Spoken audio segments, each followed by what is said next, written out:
Hi there, and welcome to my channel, and welcome to my local woods. I am actually at the old stone circle field. It's a very special place to me, and if you stick around to the end of this video, I will explain why this place is so dear and special to me.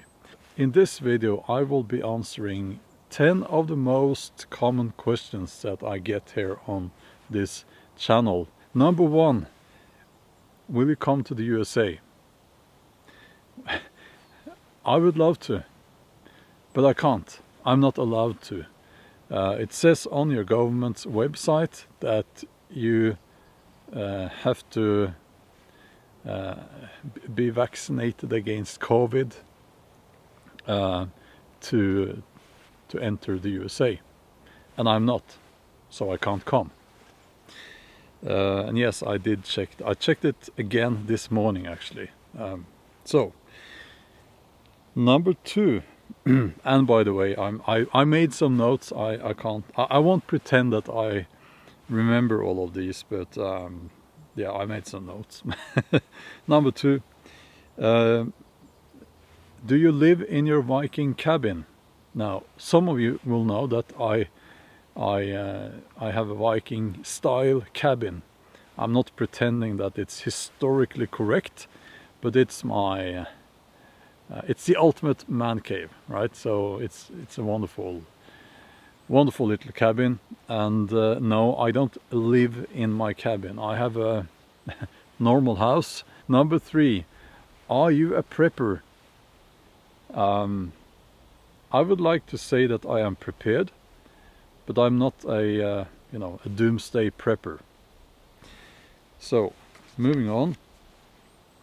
Number 4, when will your novels be published in English? Okay, so actually most people, they are not asking when they will be published, they are asking when will they be translated. But here's the thing. The translation itself is not the obstacle here. Actually, some of my novels, they have already been translated. The translation is finished, but they need a publisher. They need an English language publisher. And as per today, my agent has not been able to find to secure a book deal for the English-speaking market. By the time you are watching this video, in the future, maybe, hopefully, that will have changed. You can go to my website. It's linked in the video description and on my jacket here. You will find a list there of which languages my novels are available in as per today, and I will be updating that list. Number 5, is Norway cold? The only answer I can give you is that it depends. It depends on where you are from. I mean, if you're, I guess, from the north of Canada, you wouldn't say that Norway is cold. But if you're from like Africa, you would say that Norway is cold. But it also depends on where you are in Norway. Norway is kind of a thin and long country, and actually if you flip Norway around, that would be 180 degrees around the southern tip. The northern tip would then reach Rome.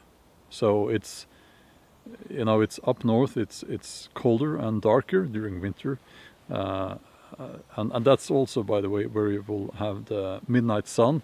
I live in the south, and yeah, we do get snow in the winter normally, not so much anymore. Number 6, how can I get into Norse hedonism / paganism?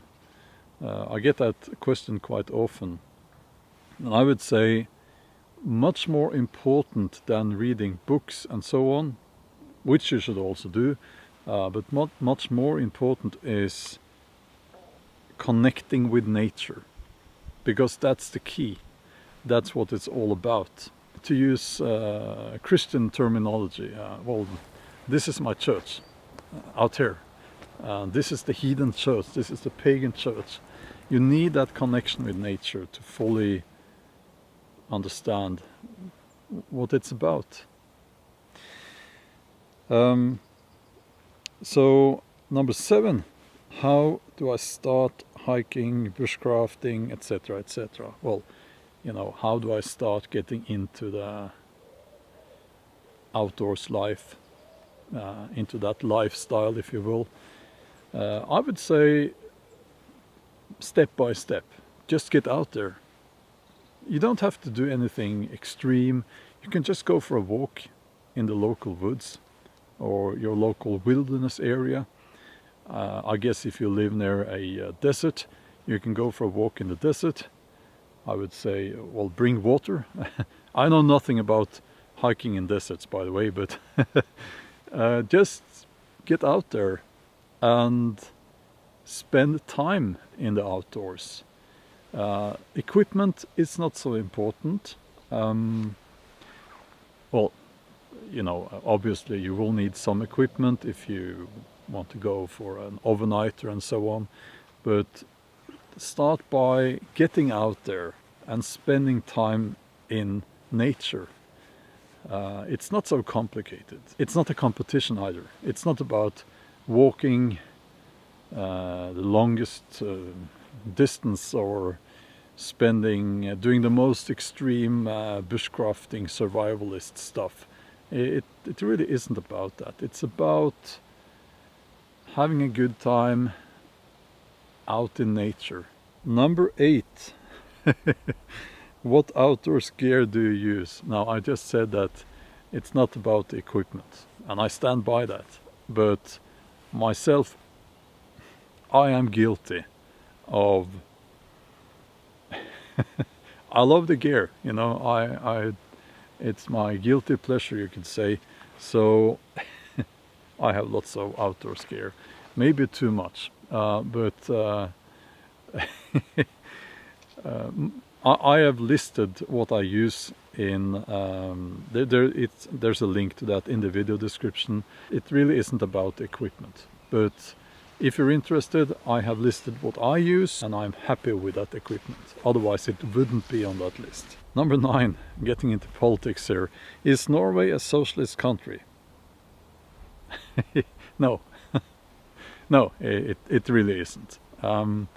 That's something I believe is a myth that has been created, I think, by certain American politicians and activists. Norway is a very capitalist country, and I don't know what to say about. I'm hearing this all the time, you know. Oh, Norway, look to Norway. It's a socialist country, and they are rich, and it's also wonderful over there.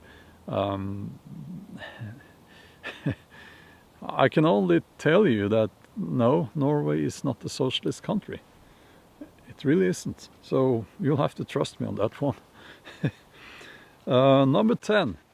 I have gotten this question for years.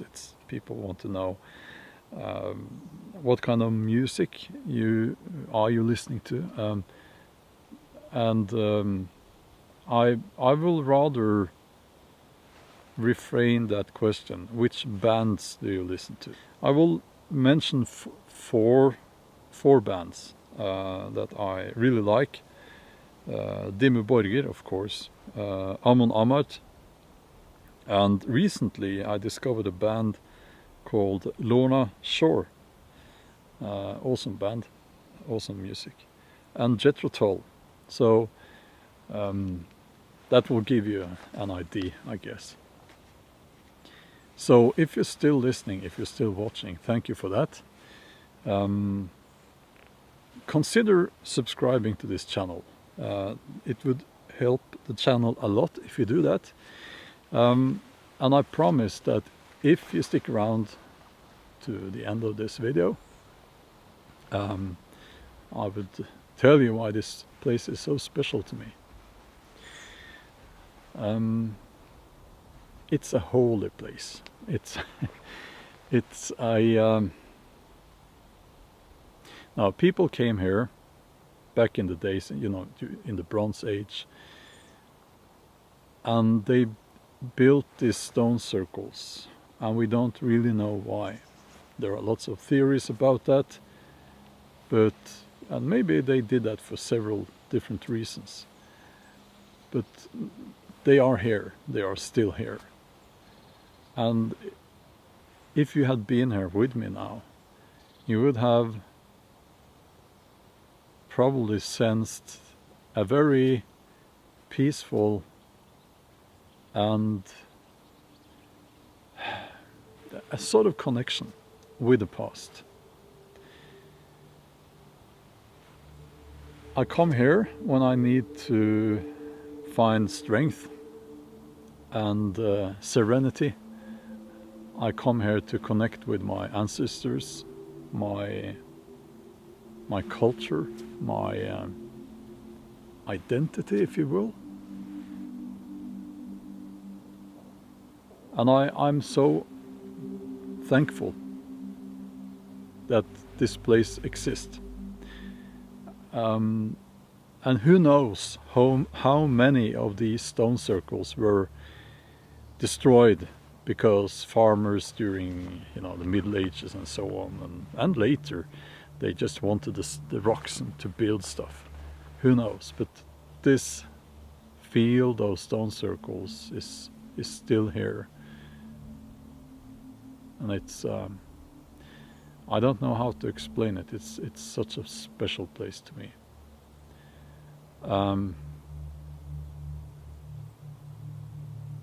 And I can stand there, I can sit here in silence for, you know, just taking in this thing here. I can't really define it, but there is something here that I feel is just so special. I'm sorry, I can't find the right words to explain what I feel here, but it's just such a magical place to me. Okay, take a look if you want at the video that should pop up here on the end screen. Thank you for watching, and have a nice day. Bye.